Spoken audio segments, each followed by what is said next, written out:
যেন এসেছে মনে হচ্ছে, আমি দেখছি। জি জি, আমাকে কক্ষণি আপু, কেমন আছেন আপনি? অনেকদিন পর আপনার সাথে দেখা হলো, ভাবলাম আজ বিকেলে আপনার সাথে একটু সময় কাটিয়ে আসি। আশা করি আপনার কোনো অসুবিধা হবে না। ওয়ালাইকুম আসসালাম সুফিয়া তারা, কেমন আছো? ভালো হয়েছে তুমি এসেছো, আসো বসো, তোমার গল্প শুনবো। আমাদের এই বৈঠকখানায় আরাম করে বসি, অনেকদিন তোমার সাথে কথা হয় না। তুমি এখানে আরাম করে বসো, আমি তোমার জন্য চা আর নাস্তা নিয়ে আসছি, একটু অপেক্ষা করো, আমি খুব দ্রুতই ফিরে আসছি। কি ব্যাপার সুফিয়া, মন খারাপ লাগছে কেন? আমায় সব খুলে বলো তো, কি হয়েছে? এই যে চা নাও, মনটা একটু হালকা করো, আমি তোমার কথাগুলো মন দিয়ে শুনছি। শুক্রিয়া আপু, আসলে এবারও আমার কপাল পুড়েছে। আহা, এসব বলতে নেই, তুমি চা নাস্তা খেয়ে ধীরে ধীরে বলো, সব আল্লাহর ভরসা, সবকিছু ঠিক হয়ে যাবে ইনশাআল্লাহ, আমি তো তোমার পাশেই আছি। রোশনি আপু গত সপ্তাহে পাত্রপক্ষ দেখতে এসেছিল। মাশাআল্লাহ, এটা তো ভালো খবর। মনে হয় এবারও তাদের আমাকে পছন্দ হয়নি, কোনো খোঁজ নেয়নি এরপর। মন খারাপ করো না সুফিয়া, চলো বাগানে যাই, সুন্দর হিমেল হাওয়া বইছে। রোশনি আপু, আল্লাহ যদি আমাকেও তোমার মতন সুন্দর করে বানাতেন, তাহলে যে কেউ আমাকেও পছন্দ করতো। এসব বলতে নেই সুফিয়া, আল্লাহর সৃষ্টি সবই সুন্দর, তুমিও সুন্দর মাশাআল্লাহ। তুমি কেমন করে এমন সুন্দর হও আমাকে বলবে রোশনি আপু? অবশ্যই, প্রকৃত সৌন্দর্য আসলে মনের ভেতর থেকে আসে, যা মানুষের ব্যবহারে আর হাসিতে সব সময় ফুটে ওঠে।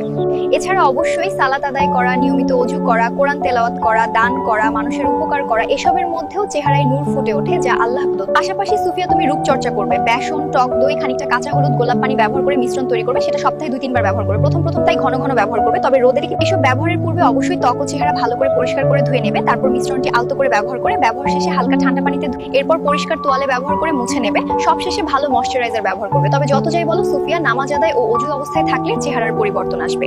মাশাআল্লাহ রোশনি আপু, অনেক অনেক ধন্যবাদ তোমাকে। আমি আজ থেকে এসব শুরু করব, আমার জন্য দোয়া করো। বিসমিল্লাহ, আশহাদু আল্লা ইলাহা ইল্লাল্লাহু ওয়াহদাহু লা শারীকা লাহু ওয়া আশহাদু আন্না মুহাম্মাদান আবদুহু ওয়া রাসূলুহু। اللهم اجعلني من التوابين واجعلني أعوذ بالله من الشيطان الرجيم. بسم الله الرحمن الرحيم. الحمد لله رب العالمين الرحمن الرحيم. হে দয়াময় আল্লাহ, আমার প্রতি দয়া করুন, আমার ভুল ত্রুটি মার্জনা করুন, আমার জীবনে একজন সৎ, দয়াবান ও নামাজি পাত্রকে জীবন সঙ্গী করে দিয়েন। হে আল্লাহ, আপনি আমার দোয়া কবুল করে নিন মালিক। নিন মা, পেট ভরে খান। আল্লাহ তোমার ভালো করুন বাছা। আপুটা অনেক ভালো। রোশনি আপু যেভাবে বলেছে সেভাবেই রূপচর্চা শুরু করে দেই, আল্লাহর ভরসা। এখন ফেস প্যাক লাগানো শেষ, এরপর আলতো করে পানি দিয়ে মুখ ধুয়ে নিয়ে তোয়ালে দিয়ে মুছে পরিষ্কার করে নিব।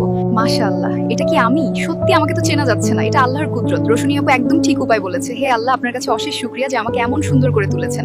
সবকিছু এত সুন্দরভাবে হয়ে গেল, আমি যেন টেরই পেলাম না। এই সপ্তাহে পাত্রপক্ষ এলো আর আমাকে আংটি পরিয়ে জীবন সঙ্গী হিসেবে পছন্দ করে নিল। আলহামদুলিল্লাহ, আল্লাহ আপনার কাছে কোটি শুকরিয়া। সত্যি আপনি তো আর রাহমানির রাহিম, ডাকার মতো ডাকলে আপনি কাউকে ফেরান না, তাই হামিদের মতো একজন ভালো পাত্রকে উপহার দিলেন। যাই রোশনি আপুর কাছে।